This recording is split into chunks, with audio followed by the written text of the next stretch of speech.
Okay, huyu anataka msaada jinsi ya kuweza kufiksi tatizo ambalo kuna muda magemu kwenye simu yanajidownload yenyewe, magemu ama software mbalimbali zinajidownload mwenyewe. Bila ya kudownload unakuta zinaingia kwenye settings zako ama kwenye simu yako.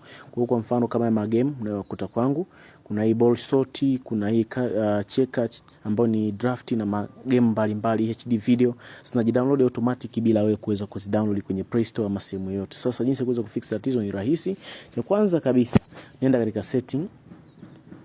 Kisha ingia katika setting, tafuta sehemu imeandikwa apps management ama imeandikwa apps. Halafu sehemu imeandikwa app list. Hapa namaanisha tuende tukaone software za kwenye simu yako kupitia settings. Hizi software zote zitakuwa displayed hapa. So kwenye hizo software zote tafuta software imeandikwa AHA, yani AHA Games. Utaigusa hii. Ukishagusa hii software ya AHA Games na kushauri kukifanya, nenda katika sehemu imeandikwa storage hapo. Halafu gusa sehemu imeandikwa clear caches and then gusa sehemu imeandikwa clear storage.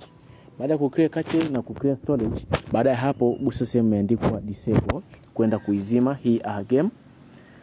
Ama kama setting